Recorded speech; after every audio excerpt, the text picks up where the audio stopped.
हमारे prime minister Narendra Modi ये बहुत इलेक्शन जीतते हैं, कुछ आदत सी है नहीं इलेक्शन जीतने की, पर ऐसी क्या बात है जो इतनी इलेक्शन जीत रहे हैं? भक्त कहते हैं कि ये उनका करिश्मा है। हेटर्स को वैसे तो कुछ समझ ही नहीं आया आज तक कि वो क्यों इलेक्शन जीत रहे हैं, पर वो भी अपनी एक थ्योरी बताते हैं कि ये हिंदू मुस्लिम डिवाइड करते हैं, इस वजह से जीत रहे हैं। इस पर मैं आज अपनी बात आपसे कहना चाहता हूं। मेरा ये मानना है कि नरेंद्र मोदी नाम का कोई शख्स है ही नहीं, ऐसा कोई आदमी है ही नहीं। He is just a face to express a deep anguish. इस देश के अंदर, इस देश के सबकॉन्शियस में कुछ बहुत गहरे जख्म है, कुछ बहुत दर्द है, कुछ बिट्रेल है, कुछ धोखे हैं। उनको एक्सप्रेस करने का कभी मौका नहीं मिला था इस देश को। एक मौका मिला, उस मौके का नाम है नरेंद्र मोदी। सवाल यह है कि ये गंगा जमनी तहजीब, ये कौमी यकजहती, ये भाईचारा, ये गुलदस्ता, ये कितना सच है? हिंदू मुस्लिम में दरार है या नहीं? मिसट्रस्ट है या नहीं? ये सब कुछ ठीक है, ये सिर्फ बातें मोदी ने फैलाई हैं। क्या ऐसा है? आज हम इसको टेस्ट करेंगे, इस सवाल को आज हम टेस्ट करेंगे। क्या आपको मालूम है सन 1800 से इस देश में हिंदू मुस्लिम दंगे हो रहे हैं? 1926 में पूरे देश में दंगे हुए थे। क्या यूपी, लाहौर, मुंबई, तमिलनाडु, कोलकाता, सब जगह अलग अलग वक्तों में दंगे होते रहे हैं। तो ये जो एक गंगा जमनी तहजीब है, ये कहां है? अगर इतने दंगे होते रहे, सौ साल से दंगे हो रहे हैं, तो कहां है ये गंगा जमनी तहजीब? चलिए एक और तरह से देखते हैं। आजादी का आंदोलन चला, गांधी जी हमारे लीडर थे, हम सब उन्हें प्यार करते हैं, बहुत आदर करते हैं, कोई इसमें डाउट ही नहीं है। अंबेडकर से गांधी जी का एक बार टकराव हुआ, तो गांधी जी ने आमरण अनशन कर दिया अंबेडकर के घर के सामने। ये बात है 1932 की। आखिर में अंबेडकर को झुकना पड़ा, पूना पैक्ट हुआ, और अंबेडकर ने एक बात कही जो बहुत प्यारी है, जो मैं गैलीलियो की बात, टक्कर की बात मानता हूं, नेवरदलेस इट मूव्स, उस टक्कर की बात मैं मानता हूं। अंबेडकर ने कहा, बात तो मेरी सही है, लेकिन इस वक्त आपकी जान चली जाए ये ठीक नहीं है, क्योंकि अभी देश को आपकी जरूरत है आजादी के लिए, तो मैं अपनी मांग वापस लेता हूं। हालांकि बात तो मेरी सही है। कितनी प्यारी बात थी। उस आमरण अनशन से अंबेडकर को झुकना पड़ा। 1939 कांग्रेस का अधिवेशन तिरुचुरी, सुभाष चंद्र बोस जीत गए थे कांग्रेस अध्यक्ष के लिए, सीतारामैया हार गए थे। लेकिन गांधी जी ने कहा कि नहीं, बोस नहीं बनेंगे, वरना मैं छोड़ दूंगा कांग्रेस, ये वो, बहुत कुछ टेंट्रम थ्रो किया। तो सुभाष चंद्र बोस ने त्याग पत्र दिया। यहां भी गांधी जी की जिद आगे आई।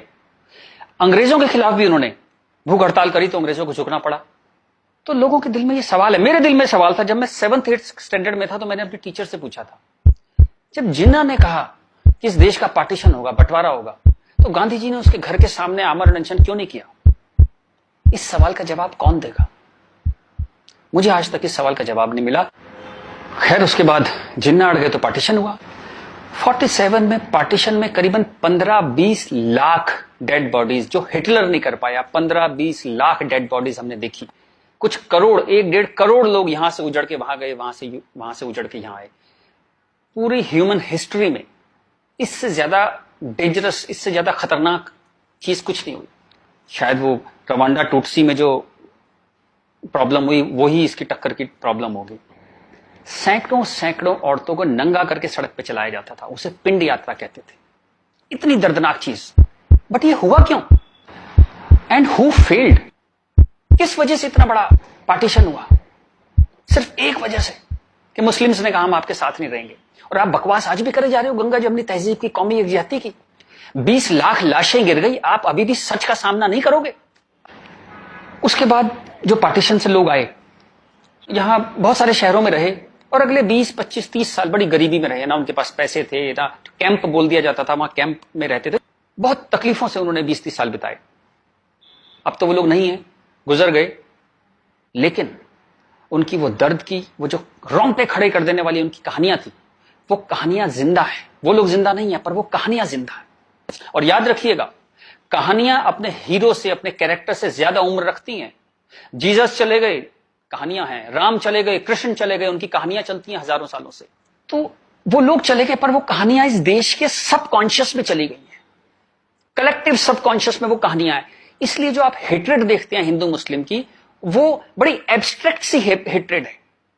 उसकी कोई शेप नहीं है, आप मालूम भी नहीं पड़ता किस वजह से है, किस चीज के लिए, पर वो है। फिर आजादी हो गई, सरकार बन गई, कॉन्स्टिट्यूशन आ गया। उसके बाद फिर अजीब अजीब सी चीजें होने लगी इस देश में। शरिया की बातें होने लगी, 4 शादियां कर सकते हैं, हां कर सकते हैं। शाहबानो आती थी तो पूरा पार्लियामेंट उल्टा लटक जाता था सुप्रीम कोर्ट को दबाने के लिए। ये कुछ अजीब अजीब सी चीजें होने लगी इस देश में। तो कभी ये क्यों नहीं कहा गया कि हाँ, हम शरिया पूरी तरह लागू करेंगे, हिंदू चोर जेल में जाएगा, मुसलमान चोर के हाथ काट दिए जाएंगे, क्योंकि शरिया में ऐसा कहा गया है। ये कभी कहा ही नहीं गया किसी प्लेटफॉर्म पर, लोगों के दिल में था। अब इस सवाल को दबाया कैसे गया? कांग्रेस के हाथ में ताकत आई। अब उसे इस बात से बचना था कि पार्टीशन हमारी वजह से हुआ, हम लोग फेल हो गए। तो उन्होंने सारे टेक्स्ट बुक अपने हिसाब से लेके सारे यूनिवर्सिटीज के वाइस चांसलर्स और ये एनसीईआरटी, सीबीएसई सबके हेड्स उन्होंने अपने आदमी भर्ती करने शुरू किए। उन्हीं लोगों को पद्मश्री देना शुरू किया, उन्हीं लोगों को तमाम मनसब और तमाम तरह की, वही चीफ गेस्ट बनते थे जलसों में। सारी टेक्स्ट बुक वैसी छपने लगी, जहां बस यही बताया जाता था कि दे दिया में आजादी बिना खड़क बिना ढाल, और वो जवाहरलाल नेहरू या फूल लगाते थे और उस बच्चे उन्हें चाचा नेहरू कहते थे। लाइसेंस राज था, सारा प्रेस उन्होंने कंट्रोल किया, और खुद वो बड़े मजे से रोजा इफ्तार की पार्टियों में जाते थे। वो पार्टियां जहां ये बताया जाता था कि कोई भी ट्रस्ट नहीं है इन दोनों कौमों के बीच में, बढ़िया दावतें खा रहे थे, रोजा इफ्तार कर रहे थे। कांग्रेस बिकेम अ मछली मार पार्टी। उन्होंने मुस्लिम वोटों की फिशिंग स्टार्ट कर दी, यहां से फिशिंग स्टार्ट हुई। और अगेन वही बात, कैरेट, एक बार जब बात समझ में आ गई तो फिर जितने नए नए लीडर आने लगे, लालू, मुलायम and so on, Mamata Banerjee, सब वही फिशिंग में लग गए। मैं एक बड़ा इंटरेस्टिंग एक अपना परसेप्शन देना चाहता हूं आपको। ब्रिटिशर्स जो 47 में इंडिया छोड़ के चले गए, मान लीजिए आजादी के बाद वो यहीं रह जाते, मान लीजिए जैसे साउथ अफ्रीका में हुआ। वहां से जब अंग्रेज छोड़ के गए तो सारे अंग्रेज छोड़ के नहीं गए, बहुत सारे अंग्रेज वहीं रह गए अफ्रीका में। आप उनकी क्रिकेट टीम देखते हैं ना, सारे उनके ग्रीम स्मिथ और पोलक और सब उनके एबीडी, सारे उनके प्लेयर्स जो हैं, जो नेशनल हीरोज हैं, वो वाइट हैं। एक दो रबाडा वगैरह, रबाडा और वो सब खेल लेते हैं, बट मोस्टली वाइट्स खेलते हैं। अंग्रेज वहां से छोड़ के नहीं गए, वहीं रह गए। खैर, नेल्सन मंडेला ने उनको इतना खूबसूरती से हैंडल किया कि उस देश में भी वरना पार्टीशन होता और ऐसा ही खून बहता, पर वो इतने ही स्मार्टली उन्होंने हैंडल किया। वो एक अलग कहानी है, पढ़िएगा उसके बारे में। इस दुनिया की सबसे इंस्पायरिंग कहानियों में से है जो मंडेला ने किया। Great great guy. खैर, अगर यहां ऐसा होता कि ब्रिटिशर्स यहां रह जाते, तो मैं आपको मेरा ये एक आकलन है, तो 20-30 साल बाद एक पॉलिटिकल पार्टी पैदा होती जो उनके वोट की फिशिंग करती, और हमें यह समझाया जाता कि हिंदुस्तानी और ब्रिटिशर्स में कभी कोई झंझट था ही नहीं। They were friends, they were happy. हम मिलके होली, दिवाली, ईद मनाया करते थे। और ये जनरल डायर, ये तो आप झूठी बातें हैं, जलियांवाला बाग में गोली चला दी जनरल डायर ने, ये सब एग्जेजरेशन है, राइट विंगर्स ने पैदा किया है। अगर अंग्रेजों के भी वोट यहां पे होते तो ये झूठ चलता रहा, और Hindus got sick of it. पर कहने का कोई रास्ता नहीं था, कोई आउटलेट नहीं था इस बात को कहने का, कोई ऐसा चेहरा नहीं था वो जिसके साथ वो बात कहते कि वो एम्पैथी से हमारी बात सुनेगा। अब यहां मैं थोड़ी सी डिटूर लेना चाहता हूं। कांग्रेस ने इस देश की बहुत सेवा की है। अगर इतनी मॉडर्न आउटलुक के नेहरू जी ना होते तो देश यहां तक ना पहुंचता। उतनी भयंकर गरीबी में जब दंगे भी थे, वॉर भी थे, नेहरू जी ने इसरो के बारे में सोचा, एटॉमिक पावर के बारे में सोचा, आईआईटीज के बारे में सोचा। Great guy. जो उनकी अच्छाइयां वो अच्छाइयां हैं, बट इसी के साथ जो गलतियां भी उन्होंने बहुत बड़ी करी। एक इतनी बड़ी चीज को, एलिफेंट इन द रूम जिसको बोलते हैं, डायनासोर आपके सामने खड़ा था, आप उसे एड्रेस, उसका सॉल्यूशन नहीं निकाल पाए। कम से कम हाँ तो कहते डायनासोर खड़ा है। और झूठ ऐसे ऐसे चलाए, जैसे कश्मीर के बारे में झूठ चलाया। 370 का तो कुछ हो नहीं सकता भाई। महाराजा हरि सिंह ने यही शर्त पे विलय किया था कश्मीर का, क्योंकि 370 उन्होंने तब किया, तो कुछ हो ही नहीं सकता इसका। अब पता लगा ये झूठ है, महाराजा हरि सिंह ने ऐसा कुछ साइन ही नहीं किया था। ये तो दलाल टाइप के लोगों ने 1.5 साल बाद, 1.25 साल बाद लाए 370, और अंबेडकर ने साफ साफ मना किया कि नहीं है ये 370 नहीं लगाऊंगा, इतनी खराब है ये। फिर भी लगा दिया आपने, जबरदस्ती ठोक दिया आपने। अब मैं अपनी बात पे वापस आता हूं कि नरेंद्र मोदी कोई आदमी है ही नहीं, ये वो खूंटी है जिस पे इस पूरे देश ने अपना ये जो बरसों का गुस्सा है, 50 साल का नहीं, 150-200 सालों का गुस्सा टांगना शुरू कर दिया उस खूंटी पे। डिस्कशंस स्टार्टेड हैपनिंग, गुस्से को एक जगह मिली, एंगर फाउंड अ वेंट। चलिए एक और बात करते हैं। मेरा मानना है कि हम लोग एक एहसान फरामोश कौम है। जी बिल्कुल ठीक सुना आपने, हम एहसान फरामोश लोग हैं। गुरु अर्जुन देव, गुरु तेग बहादुर, बंदा बहादुर, भाई मती दास, हकीकत राय, गुरु गोविंद सिंह, आपने नाम सुने, सिख गुरुज, उनके साथी। जब हिंदू कौम इस्लामिक रूलर से बहुत परेशान थी, फोर्स कन्वर्जन हो रहे थे, बहुत जुल्म हो रहे थे, जजिया वजिया बहुत चीजें थी। तो इन्होंने हिंदुओं को बचाने के लिए ये सब कुर्बानियां दी। किस गुरु को जिंदा जला दिया गया, किसको गर्म तवे पे भून दिया, बात समझ रहे हैं आप, जैसे सब्जी बनाते हैं आप, गर्म तवे पे जिंदा भून दिया, किसको आरे में से बीच में से काट दिया, किसको रुई से बांध के जला दिया, किसके बच्चों को दीवार में चिनवा दिया, किसके बच्चों के दिल निकाल के बाप के मुंह में ठूस दिए। ये सब कहानियां हमने पढ़ी। इनकी कविताएं हम स्टेज पे गाया करते थे जब हम छोटे थे। हकीकत हूं, हकीकत को हकीकत जब बताऊंगा, हूं एक लाखों को हकीकत मैं बनाऊंगा। इस सारे जुल्म को सहकर हिंदुओं में से एक वॉरियर कौम पैदा हुई, खालसा। पर आजादी के बाद टेक्स्ट बुक, कांग्रेसियां टेक्स्ट बुक थी सारी, इरफान हबीब, रोमिला थापर, इन सब ने हमें हिस्ट्री पढ़ानी शुरू करी और ये कहा गया कि भाई हम बड़े सेकुलर हैं, सेकुलर रहो और प्रोग्रेसिव बातें करो। अगर आपने ये सब बातें करी तो बड़े आप कम्युनल कहलाओगे। तो हम बड़े कंफ्यूज से हो गए कि क्या करें। तो कुछ समझ नहीं आया तो हमने सिखों पे जोक बनाने शुरू कर दिए। कल्पना कीजिए, हिंदुओं में से उठी हुई एक कौम जिसने इतने बलिदान दिए, आज हम उसके ऊपर चुटकुले बनाते हैं। बजाय उस कौम को सिर पे बिठाने के हम उस पर चुटकुले बनाने लगे। चलिए, ये वक्त भी देखा इस देश ने। यहां से प्रॉब्लम शुरू हुई।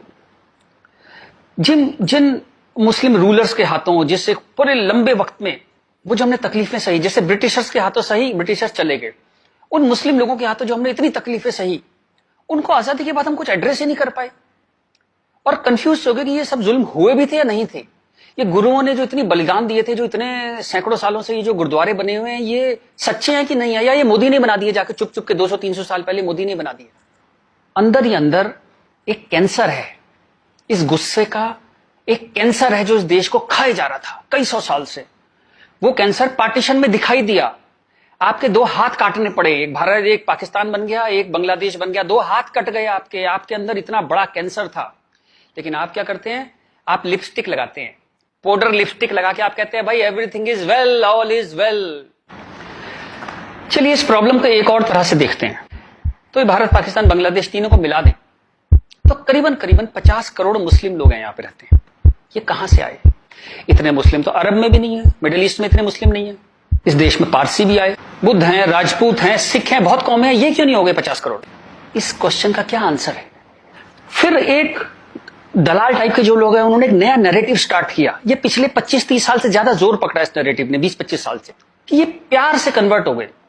ये हिंदू ही थे, प्यार से कन्वर्ट हो गए। वेरी गुड, वाह। ये कहा गया सूफी संत आते थे, दरवेश फकीर वकीर आते थे, उन लोग प्यार से कन्वर्ट हो गए। मैं आपको एक एग्जांपल देता हूं। जैसे हमारा एक बहुत बड़ा देश था, ऐसे एक बहुत बड़ा देश था पर्शिया। वहां पारसी रहते थे और वो कलाओं में, ट्रेड में, एजुकेशन में बहुत ऊपर देश था। उसकी वो पूरी सिविलाइजेशन बहुत हाई पे थी। ये मिडिल एजेस की बात है। मुस्लिम्स का अटैक हुआ, करीबन 25-30 साल में एक भी पारसी जिंदा नहीं बचा। सारे देश छोड़ के भाग गए, मर गए, लूट, हत्या, बलात्कार। और 25-30 साल में एक नया इस्लामिक मुल्क बन गया। बाद में जिस मुल्क का नाम पड़ा ईरान। सारे पर्शियंस कहां गए? कुछ भाग के तो हिंदुस्तान भी आ गए थे। वो प्यार से कन्वर्ट हो गए। ऐसा प्यार इस दुनिया ने कई बार देखा है। अफ्रीका में, एशिया में ऐसा प्यार 25-30 कंट्रीज ने बर्दाश्त किया है और वो 25-30 कंट्री टोटल इस्लामिक बन गए। और लेटेस्ट कश्मीर, जब वहां से 3 लाख 4 लाख हिंदू भगाए गए तो वो प्यार से भागे वहां से और पूरा कश्मीर इस्लामिक हो गया। Make no mistake, it's a caliphate. जो बगदादी करता है खलीफा जो अपना साम्राज्य बनाता है जहां सिर्फ मुस्लिम होते हैं और अगर गैर मुस्लिम है तो उन्हें डिम्मी बन के रहना पड़ेगा, खत्म होकर रहना पड़ेगा। वो कैलिफेट है इस्लाम की इस वक्त कश्मीर में। हिंदुस्तान में कैलिफेट है। 1921 में मालाबार में दंगा हुआ था, वहां भी कैलिफेट बनाने की कोशिश की गई थी। कुछ 50,000 या 1 लाख हिंदुओं को बाहर निकाल दिया था वहां से, फोर्स्ड कन्वर्जन किया था। तो तब नहीं बना पाए, लेकिन आज कश्मीर में कैलिफेट है। ध्यान रखिएगा, ये आपकी गुलदस्ता और कश्मीरियत, जमहूरियत, इंसानियत सबके बीच में एक कैलिफेट बन गई। लेकिन आप कहते हैं कुछ हुआ ही नहीं है। और जब ये 3-4 लाख हिंदू वहां से भगाए गए 1 महीने के अंदर, तब कॉन्स्टिट्यूशन सो रहा था, इंटेलेक्चुअल सेमिनार कर रहे थे, गंगा जमनी तहजीब पे सेमिनार कर रहे थे और इस तरह की तमाम रोजा इफ्तार की दावतें चल रही थी। Happy, everybody was happy. और जो पूरी तरह इस्लामिक नहीं बना, उसके टुकड़े हुए, जैसे हिंदुस्तान के टुकड़े हुए, सूडान के टुकड़े हुए और आपकी और हमारी जिंदगी में, हमारे लाइफ टाइम में स्वीडन का टुकड़े होंगे। आज से 15-20 साल के अंदर स्वीडन टूट जाएगा। ये एक प्रोसेस है जो पूरी दुनिया में चल रहा है। आप या तो बहुत भोले हैं, देखते ही नहीं, या आप इतने मूर्ख हैं कि दुनिया में क्या हो रहा है आपने कभी देखा ही नहीं, या आप झूठे हैं, या आप दलाल हैं। अगर आप इस पूरे प्रोसेस को मना करते हैं कि नहीं नहीं ऐसा कुछ नहीं था, यहां तो बड़ी गंगा जमनी तहजीब थी, आप इन सब में से एक हैं, या हो सकता है सब कुछ हो। चलिए मैं आपके साथ एक एक्सरसाइज करता हूं।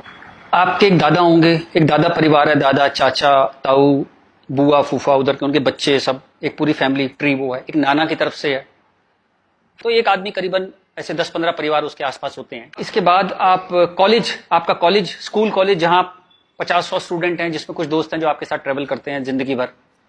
फिर आपका मोहल्ला, आपकी कॉलोनी, वहां भी आप 10-20 परिवारों को जानते हैं।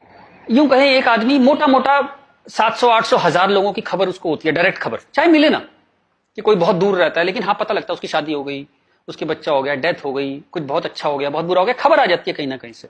अब मैं आपसे एक्सरसाइज करता हूं, पिछले 20, 30, 50 साल में ये इन 1000 लोगों में से कितने लोग मुस्लिम बने, कितने लोग कन्वर्ट हुए?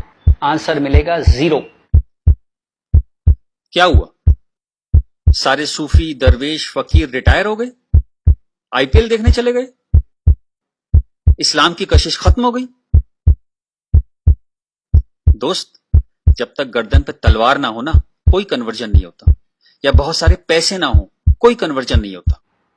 उसके बाद पार्लियामेंट पे अटैक हुआ, इस देश की पार्लियामेंट पे अटैक हुआ, और उसमें शामिल अफजल गुरु, उसके सम्मान में, उसके समर्थन में लोग खड़े हैं, हजारों लोग मुसलमान खड़े हैं, और हमने तब भी कुछ नहीं कहा। इस देश में हाहाकार नहीं हुआ। मुंबई में कुछ साल पहले आजाद मैदान में एक रैली हुई, किस लिए हुई? रोहिंग्याओं के समर्थन में। आपका क्या लेने देना रोहिंग्याओं के समर्थन में? और रैली के आखिर में क्या हुआ? जो शहीदों के लिए स्मारक बना है, फौजियों के लिए, शहीदों के लिए जो स्मारक बना है, उसको जूते मार मार के तोड़ दिया।